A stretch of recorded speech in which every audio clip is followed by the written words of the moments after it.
नमस्कार.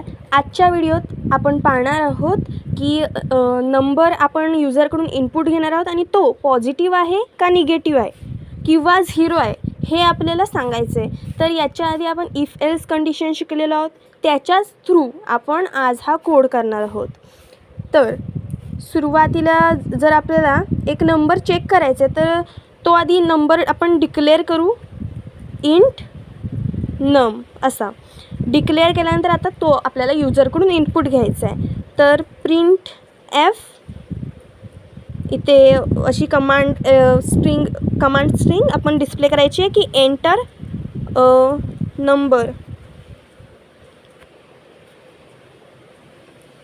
त्यानंतर युजरकडून इनपुट घेण्यासाठी स्कॅनएफ फंक्शनचा यूज, इंटीजर नंबर असल्यामुळे %d, कॉमा अँड व्हेरिएबलचं नाव नम सेमिकोलन.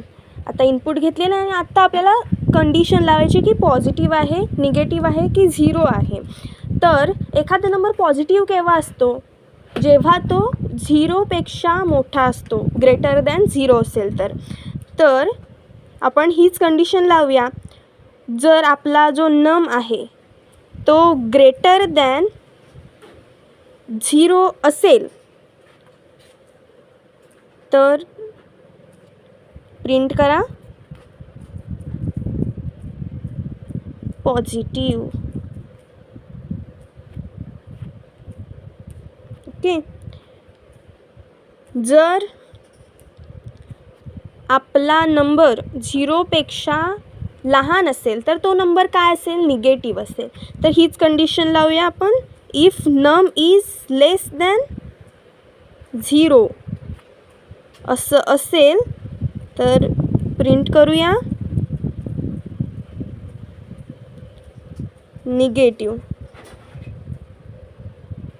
आणि ते सेमिकोलन. आणि जर ह्या दोन्ही कंडिशन नसतील, ग्रेटर दॅन देखील नसेल, लेस दॅन देखील नसेल, म्हणजे काय की नंबर हा 0 आहे, तर इथे एल्स कंडिशन लावूया. आणि एल्स कंडिशनमध्ये सिम्पली आपण प्रिंट करू की नंबर इज 0 किंवा नुसतं 0 लिहूया आपण. आता आपण चेक करूया की वर्क होतं आहे का. तर सुरुवातीला मी 0च टाकते. आपण चेक करूया. हां, 0 टाकल्यावर 0 आलेला आहे. एखादा पॉझिटिव्ह नंबर टाकूया.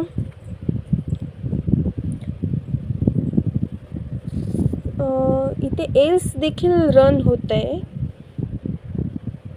कारण